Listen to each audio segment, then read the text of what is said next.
Hello दोस्तों, नमस्कार। कैसे हैं आप लोग? आशा करते हैं कि आप सब अच्छे होंगे। श्वेता ब्लॉग में आप सभी का स्वागत है।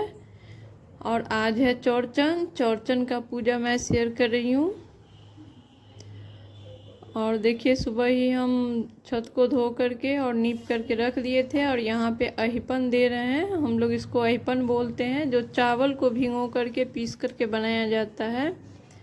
और चौरचन के अहिपन में ना हल्दी नहीं मिलाया जाता है, सफ़ेद ही रखा जाता है, क्योंकि चंद्रमा को सफ़ेद ज़्यादा पसंद होता है।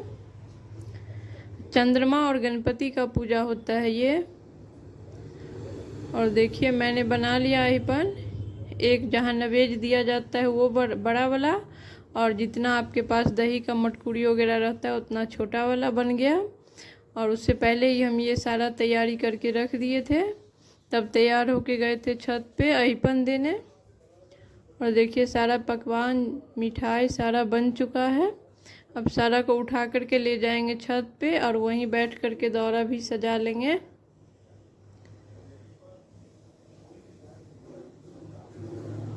देखिए, सारे बच्चे को बोलेंगे, सब उठा उठा करके ले जाएगा छत पे ही।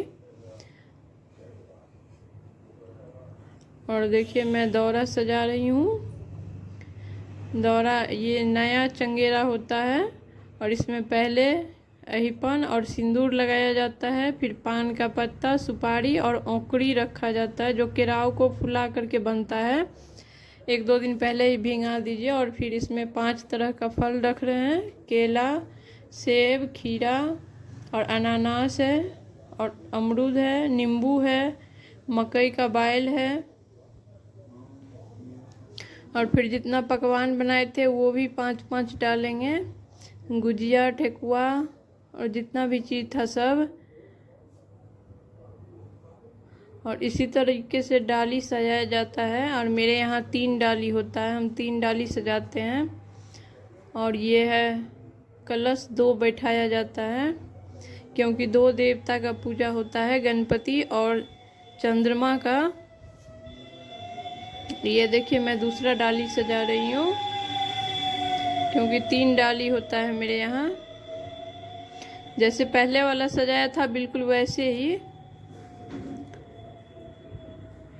और सब में अहिपन लगाएंगे। जो फल है उसमें, जो पकवान है उसमें नहीं लगाते हैं, जो फल है उसमें सिंदूर और अहिपन लगता है। सब में थोड़ा सा फूल अक्षत डालेंगे। और दूसरा दौरा भी मेरा सज गया है। और ये हम कलश बैठाने के लिए कलश को सजा रहे हैं। कलश में भी अहिपन सिंदूर लगा देंगे। और इसमें जल और गंगा जल भर के हम पहले ही ले आए थे। और सिंदूर से लगा करके, टीका लगा करके, इसमें पान, सुपारी, औंकड़ी और फूल डालेंगे। और 1-2 रुपये का सिक्का भी डालेंगे, 11 रुपये का। और फिर ये कलश रख देंगे। कलश पे भी थोड़ा सा अहिपन लगाएंगे और सिंदूर से डोली लगाएंगे।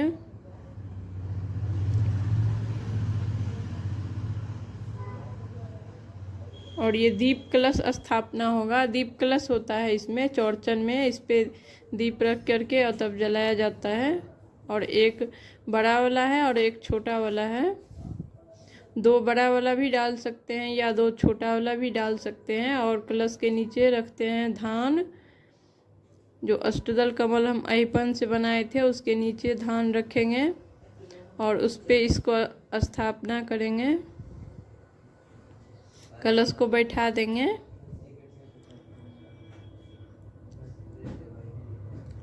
देखिए, दोनों हो गया। और दोनों को प्रज्वलित करेंगे। उसके बाद सारा जितना भी दही और दौरा जो भी सजाया है वो सब रखेंगे। देखिए, दोनों कलश जल चुका है। और सारा दौरी मेरे यहाँ 4 होता है मटकूरी, जो मिट्टी का बर्तन होता है जिसमें दही जमाया जाता है, वो 4 होता है। और डाली 3 होता है।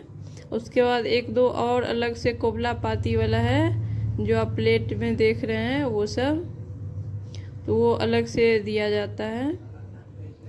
और फिर यहाँ बैठ कर के हम दे रहे हैं नवेज। नवेज खीर और पूरी से दिया जाता है।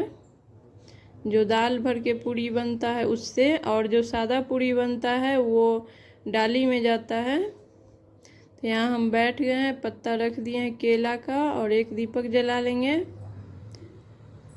और फिर 4 जगह नैवेद्य देंगे और इसको पूड़ी से ढका जाता है। और ये मेरे बगल में जो बैठी है वो मेरे बगल वाली आंटी है, वो तीज करती है, तो चौरचन में मुझे हेल्प करने भी और देखने भी आई थी, हम बुलाए थे। चारों नैवेद्य को ना पूड़ी से ढक देंगे, अच्छे से ढका जाता है ताकि वो खुला ना रहे, कहीं से भी दिखना नहीं चाहिए।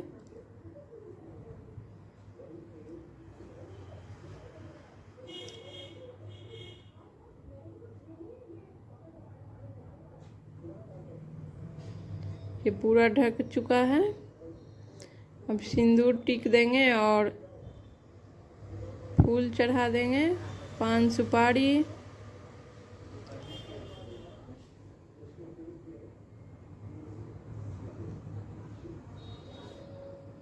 और नैवेद्य हो गया, यहाँ पे पड़ गया।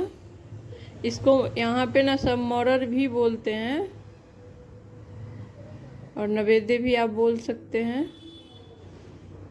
दोनों ही चीज़ बोला जाता है, जो आप बोलिए। और नैवेद्य होने के बाद हाथ उठाया जाता है। और आज तो बादल पूरा छाया हुआ था, थोड़ा बहुत ही चंद्रमा दिख रहे थे।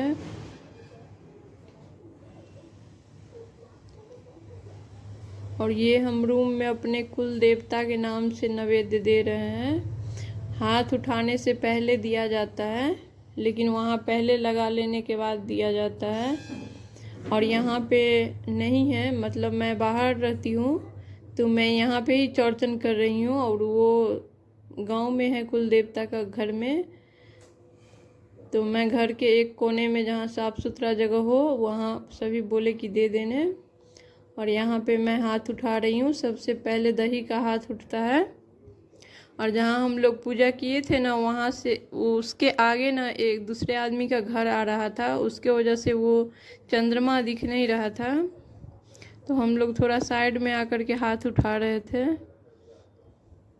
2-3 यहाँ से उठा लेंगे, फिर वहाँ से भी उठा लेंगे, मतलब देखना ज़रूरी होता है, और खाली हाथ नहीं देखा जाता है। तो हम दही लेकर के वहाँ खड़ा हुए थे कि दिख जाए, और दिखने के बाद हम दही का हाथ वहीं उठा लिए सारा,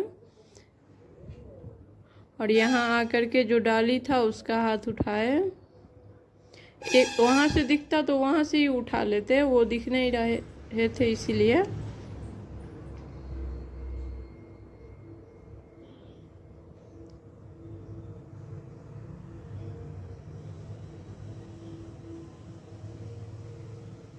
और जितना डाली था, जितना चढ़ावा था, सबका बारी बारी से हाथ उठा लेंगे।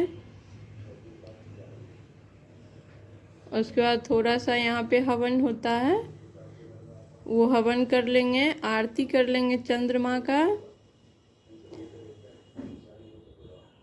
हाथ उठ जाने के बाद और आरती करने के बाद पूजा समाप्त हो जाता है। यहाँ पे देखिए मैं आरती कर रही हूँ, चंद्रमा दिख नहीं रहे थे तो मैं इधर से उधर कर रही थी, जो कैसे भी दिख जाए। और देखिए यहाँ पे दिख रहा है।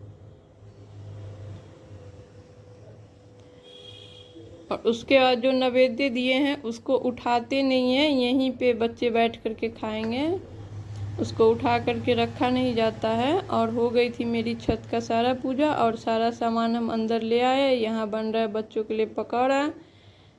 तो आज का वीडियो यहीं समाप्त करते हैं।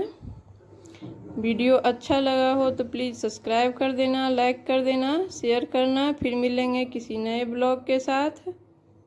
वीडियो देखने के लिए बहुत बहुत धन्यवाद।